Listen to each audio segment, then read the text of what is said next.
여러분, 요한복음 이제 강해를 오늘도 계속 시작하게 되는데요. 오늘은 이제 예수님께서 초막절이 되어서 이제 예루살렘에 오르시는 장면이 본문의 내용입니다. 여러분, 초막절이라고 한다면 이스라엘 절기 중에서는 가장 큰 절기입니다. 자료들에 의하면 초막절기에 거의 한 200만 가까이 디아스포라로 흩어진 유대인들이 모인다고 합니다. 이때를 기점으로 해서 예수님의 형제들이 예수님에게 꼬드깁니다. 이때 사람들이 많이 모이는 데 가서 기적을 한번 확 베푸르면 많은 사람들이 당신을 추앙해서 세속적인 말로 이제 출세 가도를 달리게 될 것입니다. 그런데 예수님은 그들의 말을 듣지 않았습니다.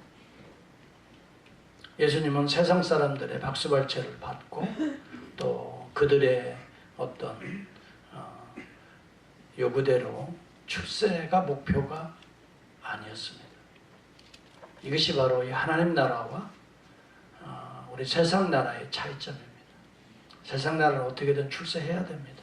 또 그렇게 해서 사람들에게 인정받는 것이 목적입니다. 그러나 우리가 살고 있는 하나님의 시민들이 살아가는 하나님의 나라는 다릅니다. 출세가 목적이 아니라 하나님이 통치하고 하나님께서 거룩한 내 마음의 상태를 만들어주시고 그런 가정, 공동체를 통해서 하나님의 평강이 흐르고 서로 용서하고 화목하는 그런 것이 우리 삶의 목표요 목적인 것입니다. 그래서 우리 주님은 아직 예수를 동생들이지만 믿지 않았습니다. 예수를 믿지 않는 그들이 요구하는 대로 출세가도를 위해서 초막절에 사람 많은 군중들이 많은 곳에서 자기 자신을 드러내려고 하지 아니하시고 너희들 먼저 올라가라 하고 자신은 아직 십자가에서 구속을 완성하시지 않으셨기 때문에 율법에 따라 전례에 따라 할례를 받으셨을 뿐 아니라 절기를 지키셨습니다. 그래서 은밀하게 올라가신다라고 하는 내용이 10절에 나타납니다. 하나님의 자기 숨기심이라고 말할 수가 있습니다. 사람들은 자기를 드러내기를 원합니다만 우리 주님의 모습을 보면 하나님의 자기 숨기심이 있습니다. 그러므로 여러분, 우리는 사람들 앞에 자기를 드러내는 것은 세상적인 욕망입니다. 우리 이런 것들을 절제하는 게 필요합니다. 하나님의 때를 기다리며 묵묵히 하나님의 씨앗을 뿌려나가는 농부와 같이 자기에 맡겨진 일에 성실히 사람들이 알아주든 안 알아주든 드러났든 드러나지 않든 성실히 오늘도 씨앗통을 메고 나아가 그 뜨거운 무더운 여름철에도 씨앗을 뿌려가는 또 가꾸어가는 그런 농부와 같은 심정이 아버지의 마음이고 또 우리 성도들이 그러한 모습으로 살아가는 모습이 하나님의 나라, 이걸 우리에게 보여주고 있는 것입니다. 여러분, 우리가 주의를 할 때도 마찬가지입니다. 뭐가 갑자기 기적 같은 일이 확 일어나서 여러분, 이것은 세속적인 마인드인 것입니다. 그렇지 않습니다. 하나님께서는 기적을 베풀어 줘야 할 때가 되면 하나님이 알아서 하시는 것입니다. 그때까지 우리는 그때를 기다리면서 묵묵히 성실하게 주의 일에 복음을 위해 씨앗을 뿌리는 것입니다. 이것이 바로 하나님의 자기 숨기심, 은밀하게 행동하시지만은 그 가운데 하나님의 나라들이 퍼져가는 예수님의 삶의 방식이었다 하는 것입니다. 사람들을 의지하지 않아요. 사람들을 의존하지 않아요. 사람들의 군중들의 심리를 이용하지도 않습니다.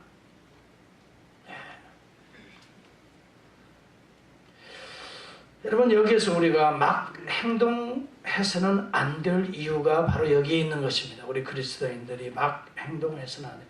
하나님의 때를 기다리면서 우리가 조심스럽게 행동해야 하는 것이죠.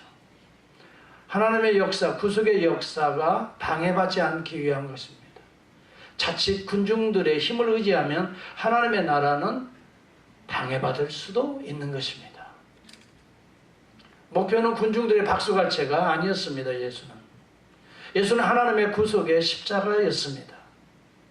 우리 인류가 해결할 수 없는 죄의 문제를 해결하시기 위해서 우리 주님은 육체의 몸을 입고 오신 하나님이십니다.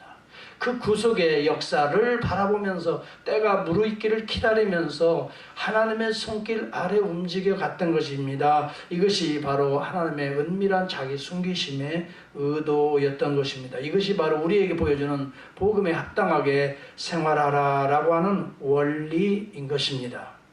폴리투에스테. 이것은 하나님 나라의 시민과 같은 모습으로 우리가 살아가야 된다는 걸 말합니다. 자칫 우리가 교회 생활하면서 세상 시민처럼 세상적인 원리와 논리로 일하고 행동할 때가 있습니다. 우리는 이러한 행동은 우리 주님 앞에서 우리가 조심하지 않으면 안 될 것입니다. 자, 이제 주님이 은밀하게 이제 자기를 숨기시면서 예루살렘으로 향하셨습니다. 그때 많은 사람들이, 유대인들이 예수가 누구냐라고 하는 질문을 던집니다. 이것은 이제 예수님께서 기적도 베푸시고 죽은 자도 살리시고 문둥병자도 고치시고 이제 5천 명이 모여있는, 그러니까 거의 한 2만 명이에요. 애들까지 합치면. 그곳에서 이 오병이어의 기적을 베풀어 주시는 거예요. 생선 2마리하고 물고기 2마리하고 보리떡 5덩어리로 엄청난 역사들이 일어나는 것을 이 보고 들은 사람, 그 사람들이 있을 거 아니에요. 그게 다 대부분 순례자들입니다. 예, 그분들이 지금 예루살렘에 모여 있는 것입니다. 그러면서 예수에 대해서 이야기를 합니다. 수군거리고도 있습니다. 바로 그때 유대인들이 그런 이야기를 듣고 이 예수가 도대체 누구야? 예수가 누구야? 예수가 누구야? 예수가 누구야? 오늘도 예수가 누구야? 라고 하는 질문은 계속되고 있는 것입니다. 오늘 모든 사람들에 의해서 예수는 누구인가? 이 질문은 끝까지 주님이 오실 때까지 이어질 것입니다. 여러분 예수를 누구로 생각하십니까? 이것이 오늘 설교의 주제가 될 것입니다. 과연 여러분은 예수를 누구로 생각하고 믿고 오늘 살아가고 있습니까? 이것이 오늘 우리 인생에 있어서 삶의 질을 결정하는 중요한 원리가 될 것입니다. 많은 사람들이 예수를 좋은 사람이라고 말하고 있습니다. 아가도스, 좋은 사람이다. 헬라어로는, 원어로는 아가도스라는 단어를 씁니다. 선한 마음, 착한 사람이다. 그렇습니다. 예수는 적어도 착한 사람이고 선한 사람이면 틀림이 없습니다. 그래서 많은 사람들이, 예수를 믿지 않는 사람들도 예수에 대해서 이 세계 4대 성인으로 그 중에 한 사람으로 예수를 선택하고 있습니다. 선하다는 것입니다. 착하다는 것입니다. 그의 마음이나 마음 씀씀이나 그의 행동을 보면은 악한 구석이 없다는 것은 예수를 안 믿는 사람도 다 인정합니다. 어린아이들을 품에 안으시고 그들을 축복하시는 예수님의 모습은 인자한 아버지의 모습이었습니다. 많은 사람이 당시에 어린아이들은 사람 취급 숫자에 들어가지 않습니다. 특별히 여인들, 여자들은 사람의 노동인구에 포함되지 않았습니다. 그래서 여자와 아이들은 숫자 계수할 때 다 그때 당시 헬라 그리스도 문화 때는 다 빠졌습니다. 그러나 예수님은 오히려 수가성의 여인을 찾아가서, 고통받는 여인을 찾아가서 그에게 하늘의 생명수를 공급하신 정말 선한 분입니다. 착한 분이십니다. 많은 사람들은 종교인들 가운데서, 특히 바리새인들이 현장에서 가늠하다가 잡힌 여인을 돌로 치고자 주님 앞에 데려와서 했을 때 우리 주님은 그 여인을 어떻게 했어요? 죄 없는 자가 돌로 쳐라. 여러분, 오늘 이 시대도 많은 종교인들이 정죄와 비판을 일삼습니다.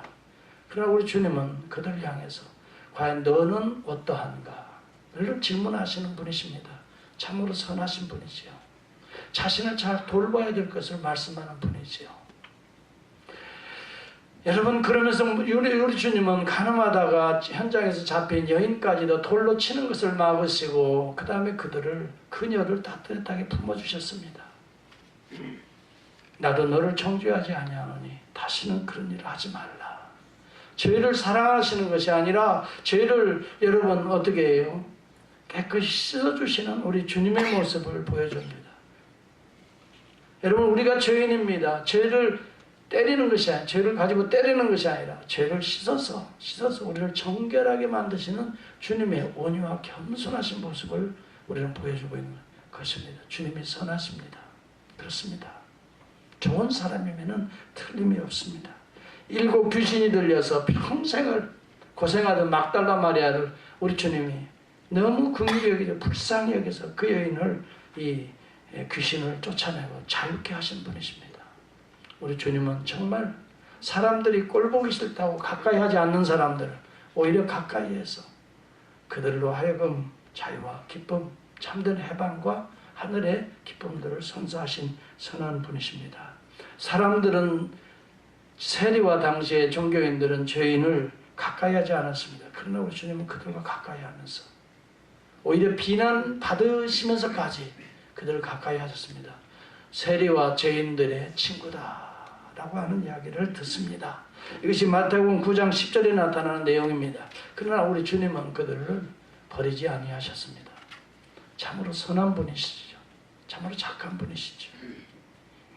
여러분, 종들이나 할 수 있는 이 사람들의 발을 닦아주는 일을 우리 주님은 제자들의 발을 닦아주심으로 실현하셨습니다.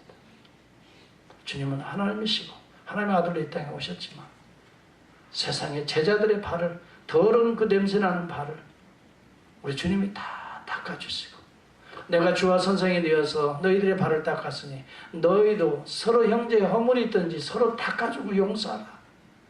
얼마나 선하십니까? 네. 우리는 여러분 누가 하나 실수하고 허물이 있으면 그냥 벌떼처럼 그걸 드러내기를 원하지만 우리 주님은 오히려 닦아주시잖아요. 네. 참 우리 주님은 선하신 분이십니다. 좋은 분이십니다. 착한 마음을 소유하신 분임에 틀림이 없습니다.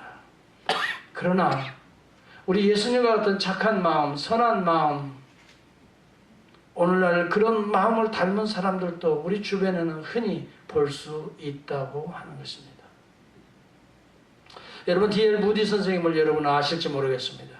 버려지는 고아들을 그는 다 자기 아들로 입양해서 고아원을 경영했습니다. 오늘날에는 무슨 복 지원한다고 하면 그걸 통해서 정부 지원받아서 정말 악한 일을 많이 하는 그런 기관도 없지 않아 있습니다만은, 정말 D.L. 무디 선생은 그 당시에는 정말 고아들이 먹을 거 없고 경제적으로 살기 힘드니까 애들을 버려버리는 아이들을 다 자기 집에 데려다가 헌금 모금들을 해서 그들을 먹이는 일, 심지어는 정말 먹일 것이 없어가지고 하나님 앞에 그날은 간절히 눈물로 기도하는데 지나가는 나그네가 여기 무디 선생님이 계십니까? 하고 문을 두드리더라는 거예요. 그래서 나가서 보니까 제가 지나가는 나그네인데 선생님이 이걸 꼭 드리고 싶습니다. 그래서 물질을 제공했는데 다 그들이 먹을 수 있는 양식이 다 또 그날 그래서 무디 선생은 1천만 번을 기도해서 다 응답받았다는 그러한 일화도 내려오고 있습니다. 그렇게 선하게 산 사람들이 우리 주변에는 있습니다. 캘커타의 마다 테레사가를 여러분은 기억하십니다. 가난한 자들 속에 들어가서 그들을 위해서 헌신했던 그런 수녀도 선한 분임에는 틀림이 없습니다.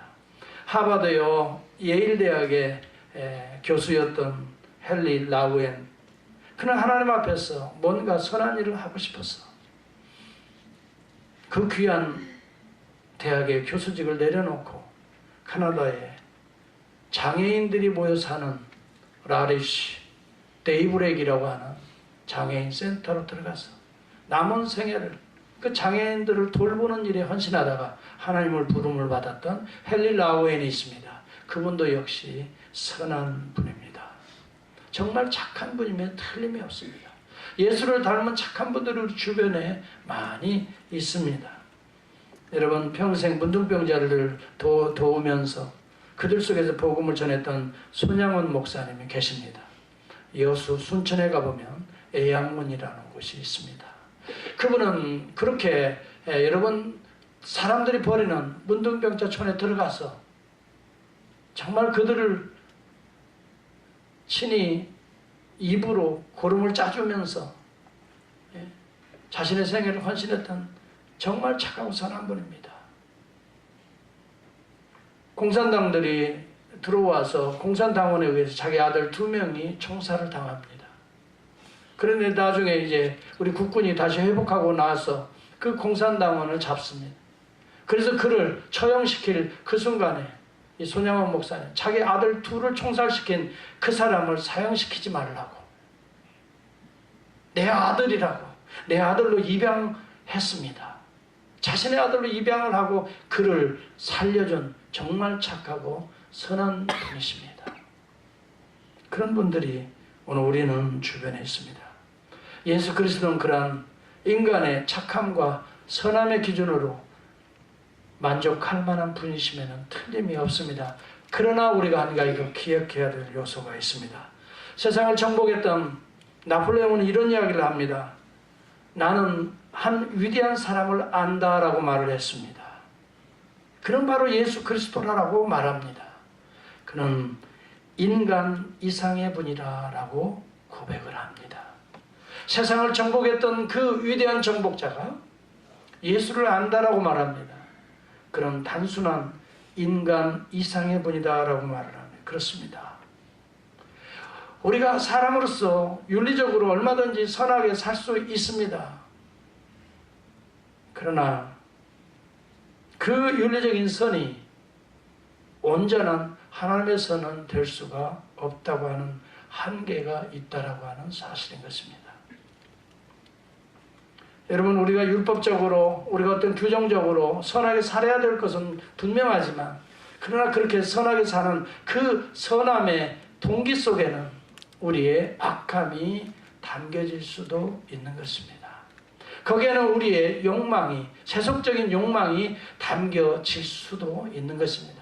물론 그래서 팀 켈러는 그런 이야기합니다. 인간이 행하는 많은 선이 그 선 자체가 죄로 물들었다라고 규정하기는 상당히 힘든 부분이지만, 그러나 그 우리 인간이 행하는 선의 그 본질, 의도, 목적을 살펴보면은 죄로부터 완전히 자유로운 것은 없다라고 말하고 있습니다.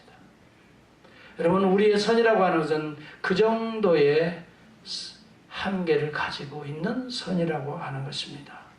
예수 그리스도는 그런 정도의 선의 사람은 아닙니다. 우리 주님이 분명히 선한 분이시면 틀림이 없습니다. 선한 일도 하셨고 착한 마음을 가지셨습니다. 그러나 그 정도로 믿고 따르기에는 우리 주님이 너무 소위 말하면 그런 주님만은 아니시라는 것을 알아야 하는 것입니다. 오늘도 많은 사람들이 교회에 나옵니다. 또 기독교에 대해 관심을 갖는 사람들이 있을 수 있습니다. 교회에 나가면 착하기 때문에, 선하기 때문에. 그래도 어려서부터 아이들에게 교육을 시키면 아무래도 다른 애들과 비해서는 좀 더 착하게 살 수 있기 때문에, 착한 예수님을 모델로 해서 오늘도 교회에 관심을 가지고 신앙생활하는 사람도 있을 수 있습니다. 그러나 예수 그리스도는 그러한 착한 분이시지만 반면에 그 착함을 넘어선 분이라는 것을 우리는 알아야 됩니다. 우리 인간의 착함과 선함은 여기 성경의 본문에 나타나는 대로 착한이라는 말을 여러분은 기억하셔야 됩니다. 이 착한이라는 말은 여러분 아가도스라는 말입니다. 인간에게서 나오는 헬라어 용법입니다. 인간에게서 나오는 아가도스, 이 선이라고 하는 것은 사람들마다 차이가 있을 수 있습니다. 어떤 분은 더 선할 수 있고 어떤 분은 덜 선해서 악에 미혹될 수가 있습니다. 그러나 여러분, 이 예수 그리스도는 아가도스의 분이 아니시라는 것입니다. 그걸 넘어선 분이시라는 것입니다. 예수 그리스도의 착함과 선을 묘사할 때 성경은 디카이오스라는 단어를 쓰고 있습니다. 예수는 단순히 인간적으로 선한 마음, 착한 마음을 가지고 오신 그러한 위대한 랍비, 스승이나 그런 위대한 성이 있는 더 이상 아니시라는 것입니다. 그런 관심으로 예수 그리스도를 본다면 때때로 우리는 예수에 대해서 실망할 부분이 있습니다. 때때로 예수님은 성전에서 모든 제사상을 다 엎어버린 그러한 우리 주님의 의도나 또 우리 주님의 행실을 볼 수가 있습니다. 무화과 철이 아니라서 여러분 무화과 열매 맺지 않은 무화과의 나무를 저주하여서 평생도록 열매 맺지 못하는 이런 내용을 우리가 본다면 이 예수 그리스도의 착함이 금세 사라지게 됩니다. 위대한 버트란 러셀이 있습니다. 그분은 바로 그 사건 때문에 예수를 믿지 않겠다라고 선언하는 것입니다. 자연의 그 나무가 때가 되지 않아서 열매를 맺지 못하는 것을 예수님이 저주하셨다는 거예요. 이러한 마음의 예수라면 예수를 믿지 않겠다라는 그러한 철학자도 있습니다. 여러분, 도덕적인 선의 기준으로 예수를 보면은 어떤 부분에 있어서는 선하기도 하겠지만 어떤 자들에게는 비판을 받을 수 있는 내용들이 예수 그리스도에는 이중성이 존재한다고 하는 사실입니다.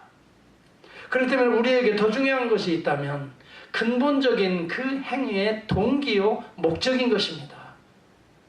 예수 그리스도는 겉으로 봐서는 무화과 나무 열매를 저주했지만 그것을 통해서 오늘 악을 열매 없는 자들을 언젠가 하나님이 심판하신다라고 하는 근본적인 하나님의 메시지를 전하기 위해서 하나님은, 우리 주님은 그 모습을 연출하셨던 것입니다.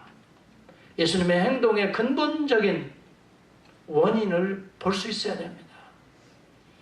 근본적인 예수님이 가지고 있는 것은 인간의 아가도스가 아닙니다. 하나님의 디카이오스입니다.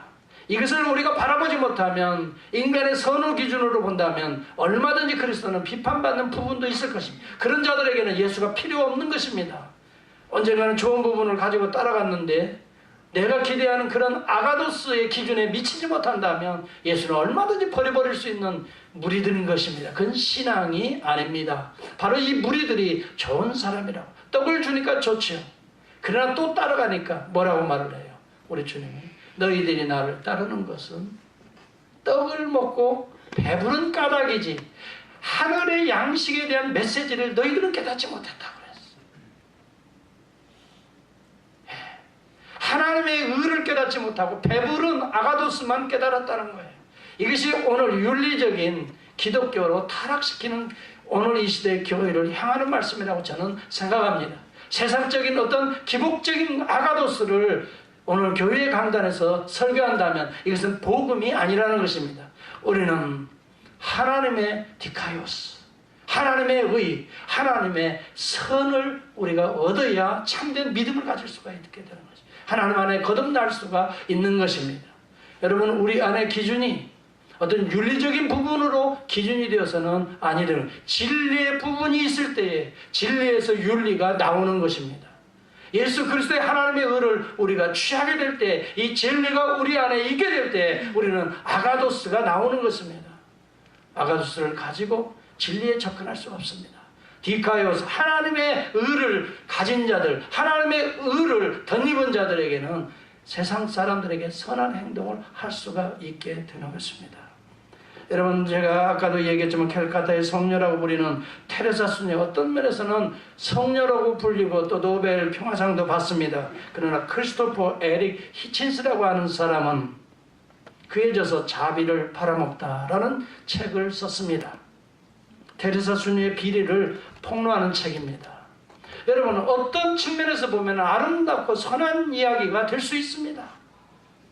그러나 그것을 이용해서 성녀 만들기, 캐톨릭의 선교 정치를 신랄하게 파헤칩니다. 여러분, 이런 관점이 있다 하는 것입니다. 세상의 아가도스는 보는 사람의 각도에 의해서 얼마든지 포지티브한 면을 볼 수도 있고 네거티브한 면을 볼 수도 있다고 하는 사실을 기억할 필요가 있습니다. 그래서 이 역사에 아주 중요한 해석을 했던 이의 치카가 있습니다.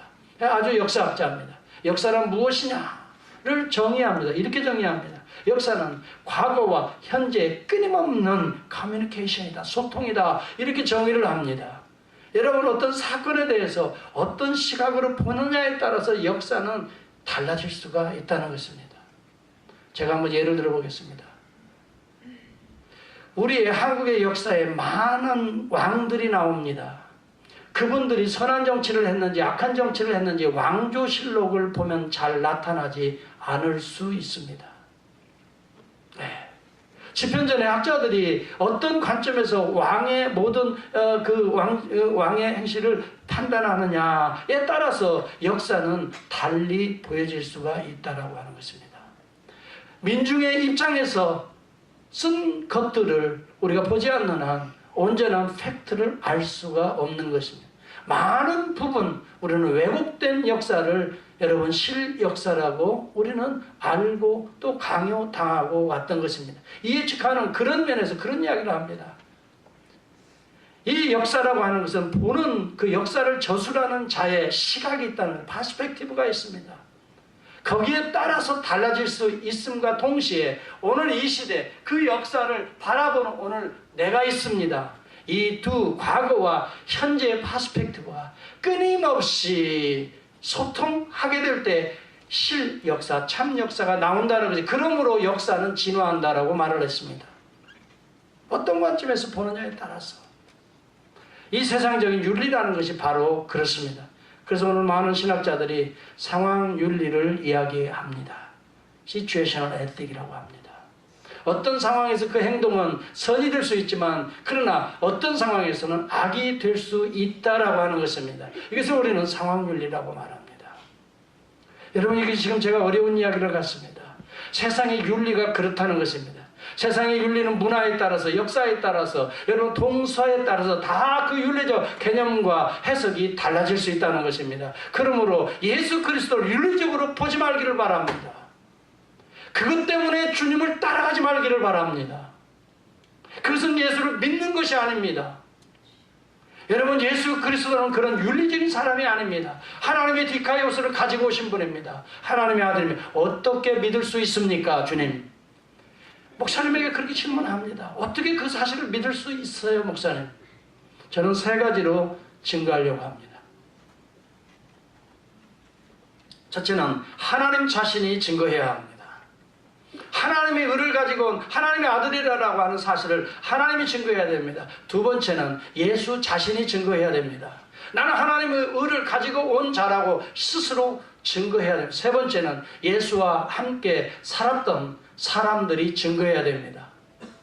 예수의 이야기를 직접 들었던 사람들, 또 그 결과를 직접 체험했던 사람들이 증거해야 됩니다. 이 세 가지를 증거할 때 우리는 그것을 참 역사라, 팩트라고 우리는 믿을 수가 있는 것입니다. 예를 들어서 이와 같습니다. 나라는 사람이 이름이 누구죠? 좀 해봐요. 괜찮아요. 내가 질문할 때는 해도 괜찮다는 거예요. 제 이름이 최동진입니다. 그들 어떻게 믿습니까? 저는요, 제가 나쁜 일을 하고 다른 지역에 가서 내가 이름을 바꾸고 살 수도 있습니다. 그렇죠? 얼마든지 그렇게 살 수가 있어요. 예.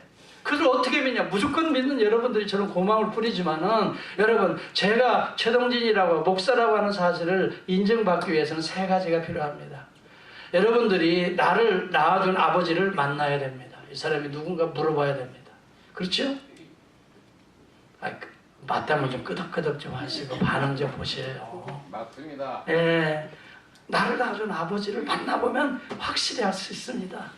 예. 그분이 지금은 천국에 계시니까 여러분이 못 물어보겠지. 못 만나요? 다행히 못 만나요. 두 번째는요, 내가 자신이 누구라고 하면서 내 하는 일을 보면 알 수가 있습니다. 저분은 그렇지, 목사가 분명해. 목사 일을 하잖아. 그렇죠, 목사가 분명해.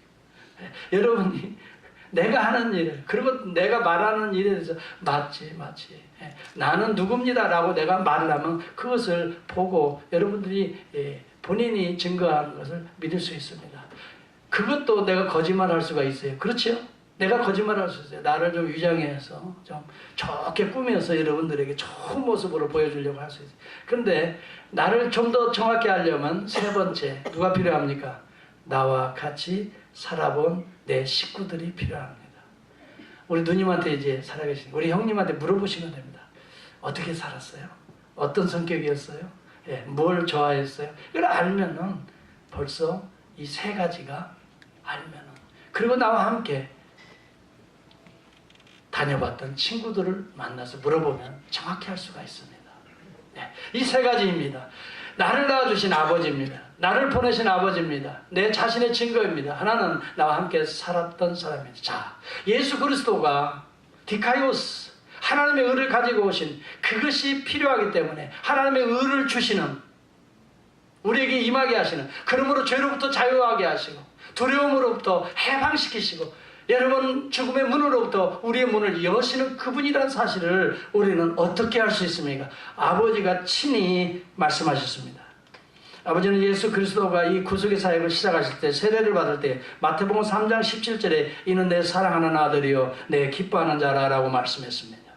이 사실을 들은 우리 주님이 너무너무 감격했을 겁니다. 성령이 비둘기처럼 내려왔다고 이 사실을 보고 사도 요한이 기록했던 것입니다. 아버지의 음성을 들었던 자들이 기록하는 것입니다. 예수님이 사도 요한에게 야, 이 사실은 하나님이 말했으니 기록하라. 그래서 기록한 게 아닙니다. 그 성경을 잘 살펴보십시오. 사도 요한이 이 계시를 받아서 예수 그리스도가 세례받을 때 이것을 보고 느낀 것을 기록한 것이 요한복음 마태복음 3장 17절입니다. 여러분, 베드로와 요한과 야고보를 데리고 이 변화산상에 가셔서 갑자기 변화되신 예수 그리스도의 모습을 보았습니다. 하얀 광채의 모습으로 변화된 모습을 보았습니다. 그때 하늘에서 음성을 듣게 됩니다. 뭐라고 말합니까?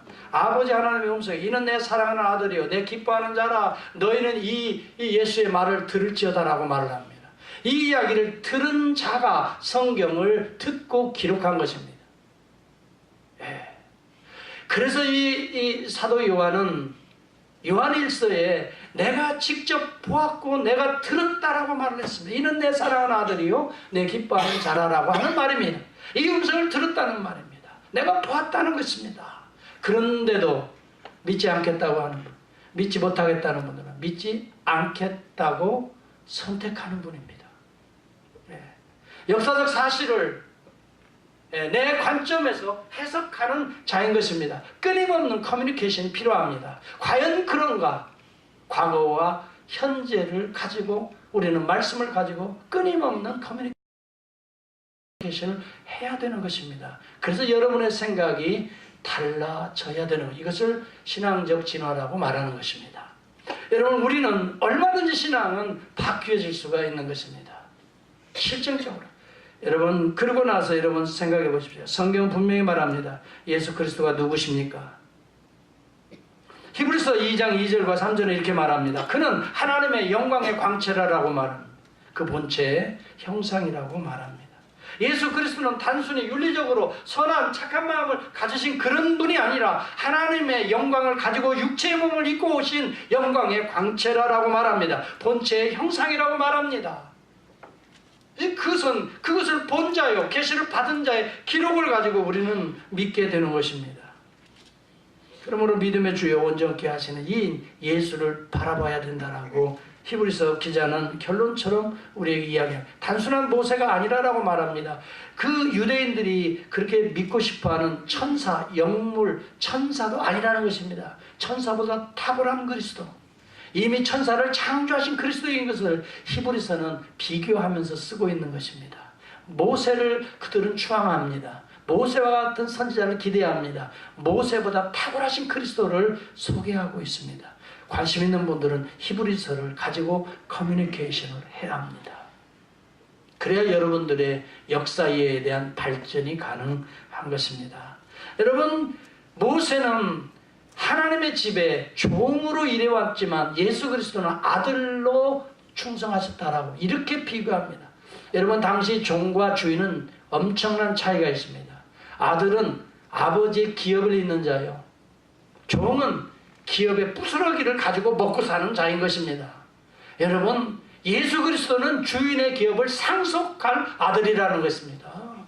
예수는 하나님의 디카이오스를 가지고 오신 분이라 이 말입니다. 하나님의 온전하신 절대적이신 선을 가지고 오신 분이라, 이것을 하나님의 의라고 말합니다. 이 하나님의 의가 있을 때에 우리는 하나님의 기업을 그리스도를 통해서 얻을 수가 있게 되는 것입니다. 단순히 아가도스, 세상적인 윤리적으로 조금 선한 일을 한다고 해서 우리는 하나님의 기업을 얻을 자는 없는 것입니다. 아가도스와 디카이오스는 질이 다른 것입니다. 사랑하는 성도 여러분, 오늘 예수 그리스도를 믿고 이 믿음 안에 하나님의 의를 취하는 놀라운 은혜가 있기를 주의 이름으로 축원합니다. 빌립보서 2장에 보면 그는 근본 하나님의 본체라고 말합니다. 이렇게 증거하고 있지 않습니까? 그는 근본 하나님의 본체시나 하나님과 동등됨을 취할 것으로 여기지 아니하고 자기를 위해 종의 형체를 가져 사람들과 같이 되었다라고 말합니다. 그는 근본 하나님의 본체. 여러분, 이 하나님의 본체란 말이 무슨 말입니까? 본성이 동일하신, 동등하신 하나님이시라는 말씀입니다. 예수 그리스도가 스스로 증거합니다. 나는 아버지와 하나이다 라고 말합니다. 요한복음 10장 22절입니다. 유사한 본질이 아니라는 것입니다. 이것을 라틴어로 호모이우시오스라고 합니다. 이오스, 그 아이 단어가 들어가 있는 것입니다. 비슷한, 하나님과 비슷한 선을 행하는 그런 존재가 아니라 호모이우시오스가 아니라 호모우시오스라고 말합니다. 본질이 동일한, 동일 본질을 의미하는 용어입니다. 그래서 니케아 종교회 325년에 동일 본질을 주장했던 아다나시우스가 정교로 인정을 받습니다. 그리고 유사 본질을 주장했던 아리우스는 정죄되었습니다. 여러분, 우리의 신앙은 여러분 유사한 것을 가지고 믿는 자가 아닙니다. 하나님과 동일 본질을 가지고 육체의 몸을 입고 오신 그리스도를 우리는 믿는 것입니다. 베드로의 증거가 있습니다. 여러분, 베드로는 예수님이 나를 누구라 하더냐 질문을 던지고 난 다음에 베드로의 고백을 들으셨습니다. 이러한 질문은 끊임없이 이어질 것입니다. 예수가 그는 누구인가? 오늘 또 여러분들 속에 질문하고 계십니다. 여러분은 어떻게 대답할 것입니까? 많은 사람들은 모세와 같은 선, 엘리야와 같은 선지자, 위대한 선지자, 좋은 사람이라고 말합니다. 그러면 너는 나를 누구라 믿느냐? 이것이 중요한 질문입니다. 여기에 대한 답변이 불분명할 때 우리는 세상적인 선의 기준으로 살아갈 수 있지만 하나님의 의를 취할 수는 없는 자도 있을 수 있습니다.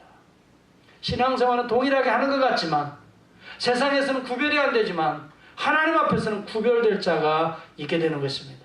하나님의 의가 없이는 율법으로 하나님의 의를 취할 수가 없습니다. 도마도 고백합니다. 주는 그리스도시요 살아계신 하나님의 아들이라고 말합니다. 베드로는 이렇게 고백합니다. 주는 그리스도시요 살아계신 하나님의 아들입니다. 바요나 시몬아 내가 복이 있도다. 이를 알게 한 자는 내 혈육이 아니다. 하늘에 계신 내 아버지니라라고. 사랑하는 성도 여러분, 믿음도 하나님이 주신 은혜의 선물인 것을 저는 믿고 하나님께 감사를 드린 것입니다. 정말 이 믿음을 제가 가졌다는 것이 하나님이 나를 사랑하셨다는 증거 아니겠습니까? 그렇지 않으면 저도 아리스토텔레스는 신에 대해서 뭐라고 말했나? 플라톤은 신에 대해서 뭐라고 말했나? 이데아를 말하고 우지아를 말하고 그래, 그렇다면 나는 어떻게 믿어야 될 것인가? 고민하고 방황한 적이 저도 있었습니다. 그렇지만 하나님께서 이런 믿음의 은혜를 주셔서 나의 주, 나의 하나님으로 고백하고 하나님의 그 의를 주십시오. 하나님의 의를 덧입혀 주십시오. 눈물로 기도하며 그 성령의 은혜를 받은 적이 있습니다. 사랑하는 성도 여러분, 하나님의 의를 취하는 이 믿음의 고백이 저와 여러분에게 있기를 바랍니다. 단순히 선한 사람이 아닙니다. 예수는 그 인간의 선을 넘어서 있는 분이십니다. 단순히 그 선이라는 것은 비방받을 수도 있다고 하는 것을 기억하십시오. 오늘 어떤 사람은 좋은 사람이라는 관점에서 말합니다. 그러나 유대인의 관점에서는 그는 비방받을 만한 사람이었습니다. 하나님을 못 오겠다는 것입니다. 성전을 못 오겠다는 것입니다. 동일한 사건을 가지고 여러분 바리새인의 관점에서는 그를 비방할 수밖에 없습니다. 그러나 선한 사람들의 입장에서는 그를 선하다고 말할 수밖에 없습니다. 그래서 여기 두 종류가 나타납니다. 그를 좋은 사람이라고 수군거리고 아니다 무리를 미혹하는 자라고 말할 수 있습니다. 윤리라고 하는 것은 이런 관점에 따라서 자기와 여러분 이권이 개입되는 데 따라서 얼마든지 해석은 다르게 나올 수가 있게 된다는 걸 우리가 알 수 있는 거 아니겠습니까? 바로 우리 예수는 좋은 사람이 아닙니다. 인간적인 좋음이 아닙니다. 하나님의 선입니다. 그래서 우주의 만물을 지으실 때 하나님의 선으로 그렇게 고백했던 것입니다. 아름답도다라고 말씀했습니다. 죄가 들어오면서 우리 이 아름다움이 파괴되었습니다. 그러나 예수 그리스도는 그 파괴된 우리의 선을 회복하시기 위해서 하나님의 의를, 하나님의 선을 가지고 오신 우리 하나님의 아들, 우리의 그리스도이십니다. 예수를 그리스도로 믿는 귀한 신앙으로 오늘 여러분의 삶에 하나님의 의를 덧입고 사는, 하나님의 의 가운데 참된 평화를 누리는, 하나님의 의 가운데 참된 치유를 맛보고, 하나님의 의 가운데 두려움도 사라지고, 하나님의 의가 임한 자는 하나님이 돌보십니다. 하나님이 지키십니다. 너는 내 것이라 그랬어요. 물 가운데 지날지라도 물이 너를 넘치지 못하게 하고, 불 가운데 지날지라도 불이 너를 사르지 못하리니 너는 내 것이라고 말해요. 하나님의 의 DNA가 우리 안에, 영적인 DNA가 우리 안에 전가된 자들은 하나님이 자기 생명을 보호하듯이, 내가 내 새끼를 보호하듯이, 내 아들을 희생시키서라도, 내 몸을 희생시키서라도 그 아들을 보호하듯이 하나님은 그의 아들 예수 그리스도를 희생시키시고 우리를 하나님의 아들로 삼아주신 하나님의 의가 우리 가운데 흐르고 있는 것입니다. 이 믿음으로 살아가는 하나님이 지키시는 여러분이 될 수 있기를 주의 이름으로 축원합니다. 윤리가 여러분을 지키는 것이 아닙니다. 여러분, 세상이 여러분을 지킨다고요? 천만에요. 세상은, 물질은 여러분을 미혹할 것입니다. 언젠가는 여러분이 기다리고 또 여러분이 기대했던 권력이요, 이것 때문에 여러분은 상처받을 때가 올 것입니다.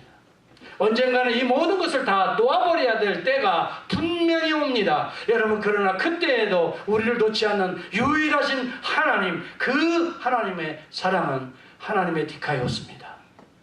예수 그리스도를 통해서 우리에게 임하고 있는 구속의 은혜인 것입니다. 이 은혜를 사도 바울은 분명히 이야기합니다. 로마서 3장 21, 24절에 이제는 율법 외에라고 말했습니다. 이 말이 보면 율법은 선을 추구하는 것입니다. 선 외에, 인간의 선 외에 다른 하나님의 한 의가 나타났으니, 여러분, 이 본문이 바로 오늘 제가 설교한 내용을 핵심적으로 이야기해 주는 것입니다. 율법은 선을 추구합니다. 그러나 이 인간의 선이 하나님의 의를 도달할 수가 없었습니다. 다 실패할 수가 없었습니다. 선한 것 같은데 악합니다. 좋은 것 같은데 불의한 내용이 그 속에 담겨져 있습니다. 그렇지 않습니까? 인정하십니까? 저는 많이 겪어가며 살아갑니다. 제 자신 속에도 그런 것들이 발견되어집니다. 그러므로 나는 죄인입니다. 그런데 이 율법 외에 하나님의 의가 나타났다고 말합니다. 여러분, 이렇게 비교 우위에 있는 것이 성공이 아닙니다. 이것은 우리에게 가져오는 좌절감인 것입니다. 목표를 성취해서 성공이 아닙니다. 그 다음에는 또 다른 좌절감이 우리 가운데 있는 걸 느끼지 않습니까? 이것이 율법인 것입니다. 목표인 것입니다. 인간의 계획인 것입니다. 그것을 도달한 이후에 여러분, 만족을 가져온 건 순간입니다. 또 다른 목표를 향하여 우리는 가야 됩니다. 마치 시지푸스의 신화에 나오는 그 주인공과 같이 우리는 끊임없이 정상을 향하여 그 무거운 인생의 짐을 지고 올라야 합니다. 그러나 오른 자가 어디 있습니까? 올랐다라고 기뻐하며 즐거워하는 순간 그 돌멩이의 무게 위에 그 돌은 또 아래로 떨어집니다. 다시 내려가 그를 굴리는 인생의 굴레입니다. 이것을 까미는 시지푸스의 신화를 통해서 알려주려고 했던 것입니다. 저는 고린도에서 그 시지푸스의 신화가 기록되어지고 쓰여진 그 배경이 되는 산을 지켜 올려다 보았습니다. 저 산이 바로 시지푸스의 배경이, 신화의 배경이 되는 바로 그 까미의 그 산입니다. 저는 가슴이 얼마나 감동이 되던지요. 거기에서 인생의 무거운 짐을 안고 올라는 가보지만 또 절망감을 또 낙심하게 될 인생의 마지막 모습을 보게 되는 것입니다. 그러나 영원히 하나님의 의로 영원한 하나님의 나라로 들어갈 수 있는 유일한 그 하나님의 의는 인간이 굴려서 얻어질 수 있는 선이 아닙니다. 하나님이 내려오셔서 우리에게 덧입혀줄 하나님의 디카이오스입니다. 그분이 예수 그리스도이십니다.